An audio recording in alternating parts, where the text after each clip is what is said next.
primer lugar, me parece muy importante reivindicar que en el proceso electoral definimos e hicimos lo que teníamos que hacer.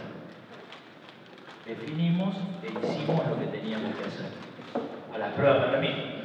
Estamos temblando en una ley ómnibus que probablemente saque 11 o cuanto pueda, que tiene que ver con despidos, privatizaciones y demás cosas. Hicimos lo correcto porque me parece que, como dijimos en varias reuniones, nosotros elegíamos el adversario. Sabíamos quién era Massa, sabíamos quién era Milei, no esperábamos que ganara Milei, pero ganó, pero sabíamos quién era, y en ese escenario nosotros definimos qué entendíamos que era más conveniente para llevar adelante nuestra estrategia. Porque además definimos que la autonomía no es neutralidad, la autonomía no es no intervenir en el proceso político. La autonomía es, como dijimos tantas veces y yo lo quiero reafirmar acá, la autonomía es la capacidad que tenemos como clase de decidir entre nosotros cómo intervenimos en un momento político. Así como debimos haber intervenido más masivamente y orgánicamente para que Alberto Fernández ganara en el 2019, porque, miren lo que digo ahora, no lo que digo hoy, si te correo se me sigue. Podría decir otra cosa. Fue correcto trabajar para que gane el Frente de Todos. Porque también hay que desmitificar algo. Algunos creen que durante los 4 años anteriores estábamos a la ofensiva. Y en realidad, el triunfo electoral del 2019 fue un triunfo de defensiva con posibilidad de pasar a la ofensiva. ¿Qué quiero decir con esto? De defensiva porque había que evitar, la premisa era evitar que Mauricio Macri gobierne 4 años más y consolide su consenso para profundizar las reformas que ya había planteado, como la reforma del juez previsional y todo lo demás. Esa unidad que tuvimos en el Frente de Todos fue la traducción electoral de la unidad que tuvimos en la calle, absolutamente de defensiva, para evitar el neoliberalismo profundizar sus políticas en Argentina. Obviamente, cuando logramos un triunfo en las calles en lo electoral, se abre la posibilidad de pasar a la ofensiva, de decir, bueno, ya no nos juntamos por las cosas que no queremos, solamente, esto que decía Cachorroy, ya no ponemos a un Alberto Fernández que venía del neoliberalismo o algo parecido, para que capture ese 10% que necesitábamos para no perder la elección en el 2019, sino que ahora tenemos que construir en Argentina algo distinto y lo intentamos. Yo quiero valorar esto que dije hoy al pasar, hoy quiero darle dimensión. Nosotros no nos limitamos a defender el gobierno de Alberto Fernández, ¿no es así? Trabajamos para que ganara, para construir el mejor escenario, porque si hubiera estado Mauricio Macri, los que hablan de la autonomía, y dicen la autonomía es la inmaturación de no meterse en el proceso político, ganaba Mauricio Macri y nos intervenía, nos hacían desaparecer la CTA y nuestras organizaciones básicas y se terminaba toda autonomía. Hubiera sido una discusión de café para los que tenían la posibilidad de pagar un cafecito. Por lo tanto, defender la autonomía significa definir cómo intervenís. En el proceso político, en la movilización, claro que sí. En el sector de trabajo, claro que sí. En los barrios, claro que sí, pero también en la elección. No daba lo mismo que ganar Alberto Fernández que ganar Macri. Por eso quiero reivindicar la intervención política en base a la autonomía y quizás deberíamos haber intervenido de mayor manera en ese 2019. Porque se van a venir estos debates. Haber entendido de una manera limitada la autonomía significó que el proceso de los 90 terminara en fractura de la CTA.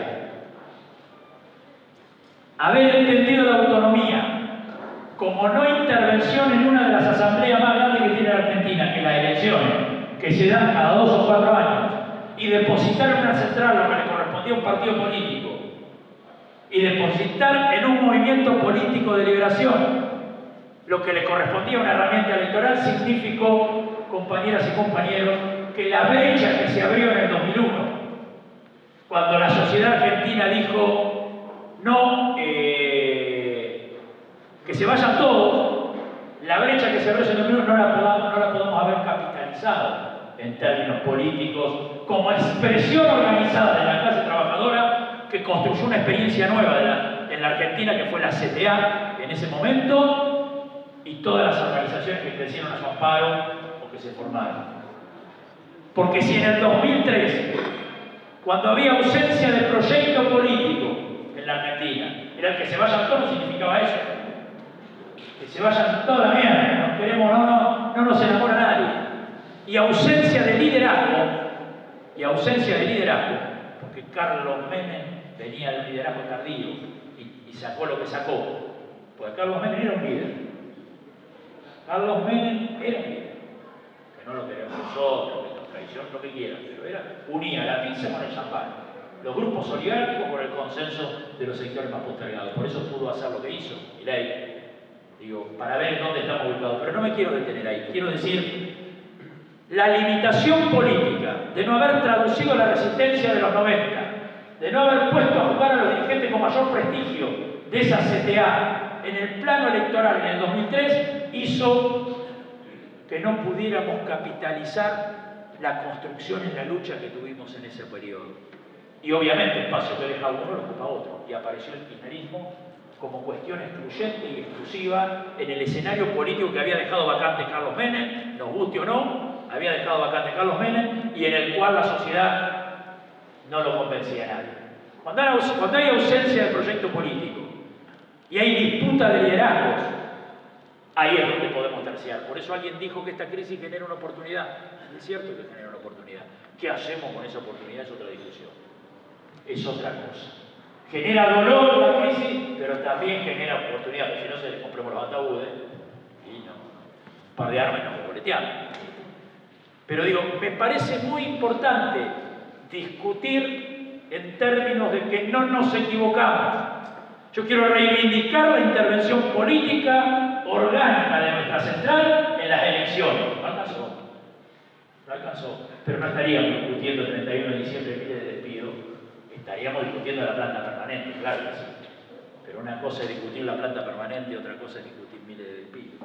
Una cosa es discutir si a YPF se le invierte más o no, otra cosa es discutir la privatización de YPF, el cierre de las fábricas militares.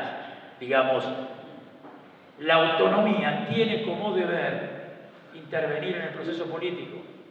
Porque, ¿cuál es nuestro deber? Generar las mejores condiciones para llevar adelante nuestras propuestas, si no es chamullo. Si no, es chamullo y llevamos a los compañeros y compañeras a una derrota. Y las derrotas no es que no se pagan, se transforman en frustración, se transforman en desesperanza. Y cuando se transforman en desesperanza, como digo yo siempre, empezamos a sobrevivir. Tan solo sobrevivir. Entonces, quiero reivindicar esto. Y dentro de 2 años vamos a tener que intervenir en el proceso político, porque hay elecciones a diputados y a senadores. Y eso va a significar que se profundice el camino que plantea Milei o que lo pongamos en crisis en las elecciones de medio término. Y lo tenemos que hacer resistiendo en un momento complejo. Ya le voy a dedicar tiempo a la resistencia.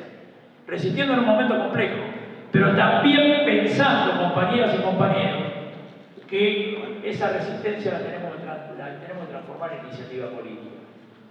Yo creo que la ausencia de liderazgos y de proyectos políticos del campo nacional y popular nos pone en condiciones de empezar a construir una alternativa política de los trabajadores y trabajadoras.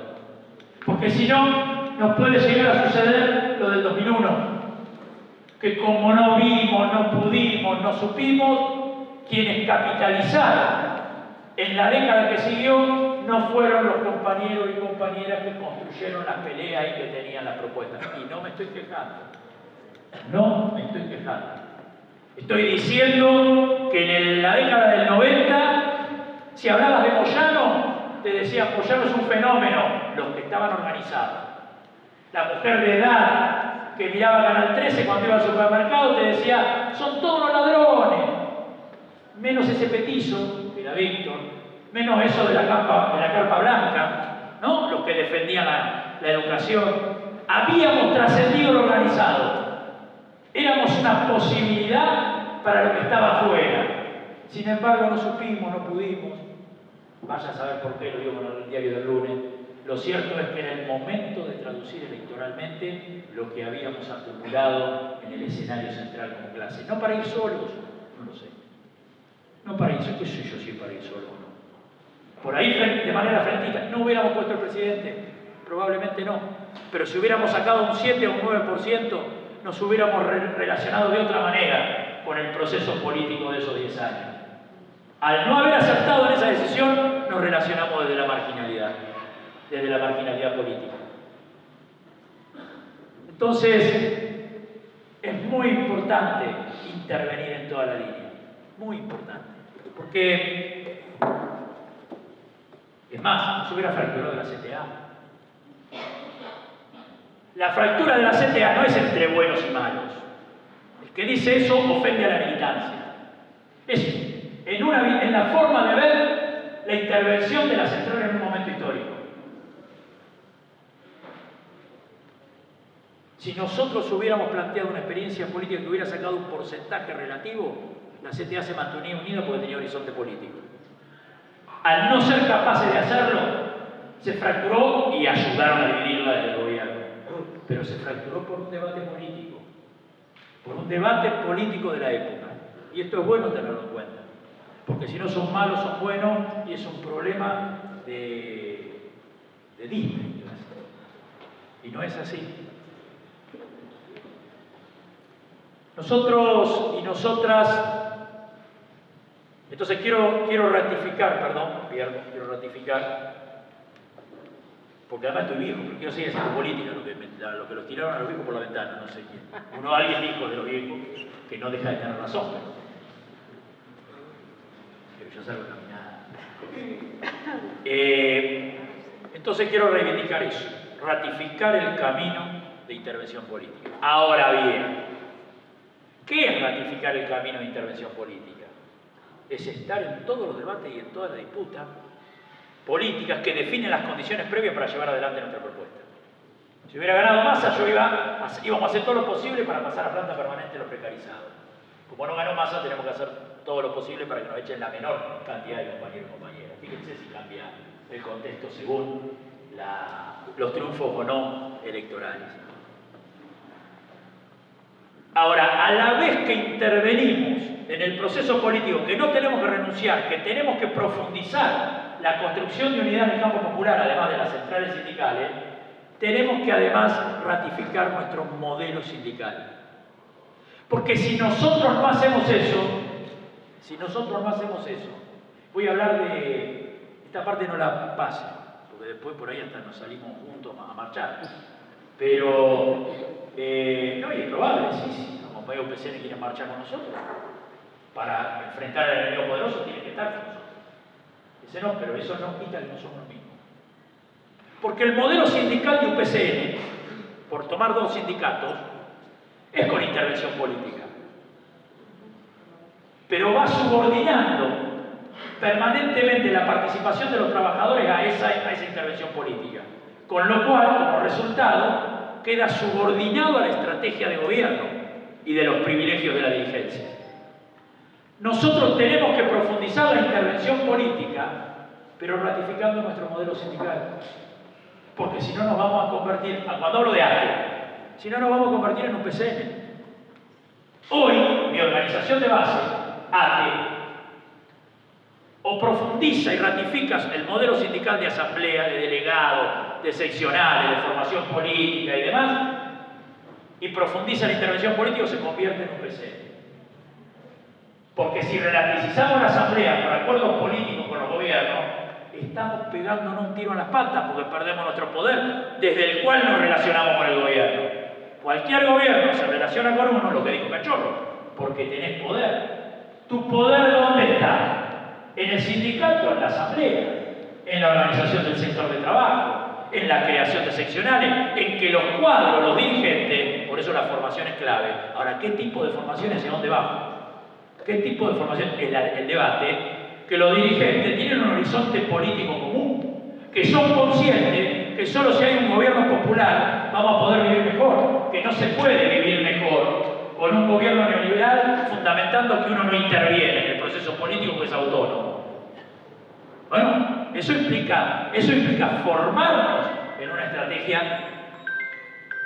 Qué pesado el Godoy. En una estrategia, claro, todavía estamos. En una estrategia política. Decirle que estamos en la tierra. Entonces me parece importante también lo del modelo. Y acá nos tenemos que preguntar, han pasado tantas cosas, tantas políticas. ¿Sirve el modelo sindical que pregona la CTA?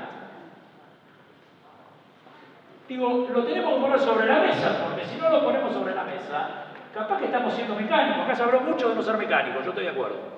Entonces hay que empezar a poner algunos pisos. ¿Sirve el modelo sindical que pregona la CTA? Y entonces, porque yo estoy convencido que nosotros no nos fuimos de la CGT porque estaban los malos del otro lado. De hecho, nosotros tuvimos varios malos. Digo, si quieren lo ponemos en la lista, ¿no? No es porque estaban los malos solamente del otro lado, sino porque, como bien dijo Chorro en su informe, al cual quiero adherir completamente, la CGT era una central sindical que ya en el nuevo tiempo no le podía dar la respuesta que le dio en otra época a los trabajadores y trabajadoras. Porque la composición de la clase trabajadora, fruto de la derrota político, militar, económica e ideológica que sufrimos en el 76, ya era distinta. Que se consolidó con Menem, que tuvo una vuelta de tuerca con Macri y que viene a profundizarse. Con Milei ya no era la misma. Yo siempre digo, porque lo leí por ahí, que la clase trabajadora argentina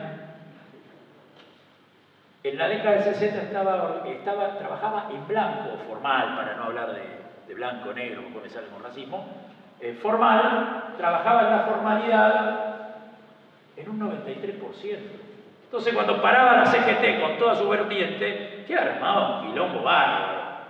Te paraba la CGT y a los 2 días los empresarios le exigían, se sentaban a discutir, porque con 3 días de paro perdían más el no vender caramelo que el negociar en la paritaria.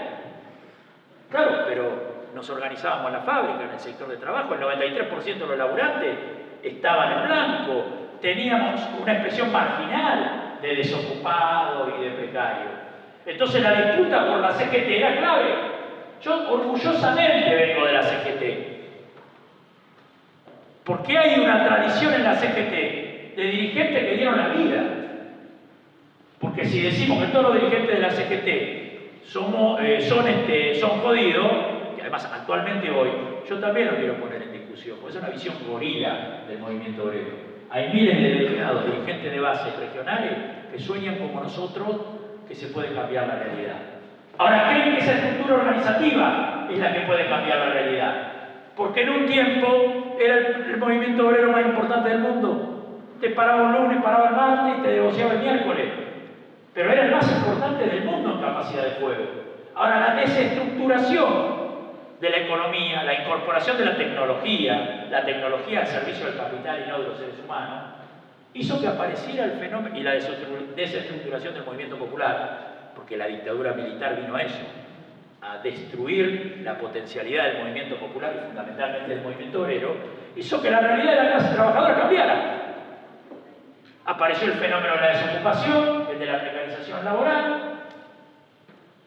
Entonces, la forma organizativa que teníamos antes como CGT, que impactaba como un poder visto en el mundo, queda limitado ante la nueva realidad de la clase trabajadora. 40% precario, algo así, ¿no? En la informalidad, 40% y cachorro, ¿no? Entonces aparece la CTA haciéndose cargo de la nueva realidad de la clase trabajadora. Entendiendo, detectando y siendo la primera central en el mundo, observada en el mundo, que dice hay que organizar los desocupados, hay que organizar los precarios, hay que organizar los estables, los privados, todo. La única forma que vayamos a fondo juntos, codo a codo, es que la unidad no sea una cuestión de declamación. Que la unidad no sea que acá levantamos la mano, como todos la unidad. La unidad de intereses. Uno va a caminar con otro y va a arriesgar lo que tiene que arriesgar si ve que lo que está jugando lo va a beneficiar. Es así. Entonces, si yo voy a defender mi empleo y la convoco a Lili, que hace años que no tiene laburo su organización social, muchos compañeros y compañeras, tengo que ir con una propuesta que también le interese a ella. Que nos unifique el interés, porque si no nos unifica el interés, nos vamos a desear suerte entre nosotros. Yo te deseo suerte, si puedo te invito al cumpleaños, pero yo tengo que ir a pelear por los planes y a mí me ofrecen trabajo con 2 derechos. Yo sé que vos tenías 25 derechos, pero yo necesito 2 derechos, porque si no me... Entonces hay que poner de pie una propuesta de salida a la crisis que vuelva a reunificar a la clase trabajadora, pero no en términos discursivos solamente, no en términos de un papel hecho que sea a colores y que brille. Hay que convencer a ese otro u otra que el caminar juntos nos va a servir a todos. Nos va a servir a todos. No que en otra vida nos va a pagar el poder todopoderoso. Que nos va a servir a todos. Después nos pagará el todopoderoso. Yo no quiero ser impertinente. No pasa nada. No, pero me parece muy importante. Por eso está en vigencia que una central sindical ponga de pie un proyecto político. Porque por ahí no. El seguro de empleo y formación, para que tienen más edad, el seguro de empleo y formación para los jefes y jefas de hogar, no era una propuesta de una sociedad de caridad. Yo quiero que te vaya bien a vos, como soy caritativo, pongo la... No, seguro de empleo y formación. Nos convenía a todos, porque si lográbamos el seguro de empleo y formación, que era estar por encima de la línea de pobreza, cualquier trabajador que tuviera estabilidad discutía la paritaria por encima de la línea de pobreza. Porque había un piso, que era el seguro de empleo, que nos ponía por encima de la línea de pobreza. Si vos no me querés dar salario por encima de la línea de pobreza, me voy y tomo el seguro de empleo. Era una forma de poner piso a las discusiones salariales que ya empezaban a ser por debajo de la pobreza. ¿Por qué? Porque el salario mínimo vital y móvil no es el que se fija en el Ministerio de Trabajo, que es una porquería y todo lo demás. Es peor, es el plan social. Porque cuando nosotros hablamos y vamos a pedir aumento y te dicen andate que hay 100 esperando, no mirás el salario mínimo vital y móvil, mirás el plan social que vas a tener que agarrar. Entonces el seguro de empleo y formación era una propuesta que integraba a la clase trabajadora. Integraba al que no tenía empleo porque ponía al hogar por encima de la línea de pobreza. Integraba al que tenía empleo precario porque iba a cobrar la asignación universal. E integraba al que tenía empleo porque sabía que cualquier discusión salarial para seguir laburando era por encima de la línea de pobreza y no por debajo. Por eso tenemos que desarrollar y pensar una propuesta estratégica que reunifique a la clase trabajadora. Porque que hoy Milei esté gobernando tiene como principal dato político que la clase trabajadora está fracturada. Que no solo está fracturada, sino que tiene intereses contrapuestos en las propuestas políticas que llevan adelante el enemigo. Por eso la segunda premisa que está para mí en vigencia es poner de pie una propuesta en ese sentido. Pensarla con los compañeros y compañeras. La libertad y la democracia sindical, ¿cómo no va a estar en vigencia? Que los trabajadores y trabajadoras se organicen como deciden y decidan quién es su representante. Está en plena vigencia. Está en plena vigencia. Lo que nos une no es la estructura, sino el proyecto político, la propuesta política. Por eso creo que también está en plena vigencia. Y la autonomía. La autonomía es un debate hacia esto. No si somos autónomos o no. Para mí eso es chicana entre nosotros. ¿Cuál es la forma que tiene la autonomía en la intervención política? Y eso sí es un debate. Y eso sí es un debate. La autonomía es que jamás ningún gobierno ni ningún patrón subordine nuestra central sindical. Pero sí, la autonomía es el derecho y el deber que tenemos para intervenir en los procesos políticos. Porque como dije antes, si hubiera ganado Massa, que era elegir el adversario, miren lo que estoy diciendo, era elegir el adversario, estaríamos movilizando para que pasen a planta permanente, hablo de los estatales, para que pasen a planta permanente los 40.000, 50.000 precarizados. Como ganó Milei, seguramente el 31 de diciembre vamos a pasar año nuevo en algún sector de trabajo, pero vamos a tener miles de despedidos y vamos a tener que hacer un acto político. Por lo tanto, no da lo mismo. No da lo mismo intervenir o no intervenir. Ahora, eso sí, ratificando el modelo de participación en la asamblea, de protagonismo y demás.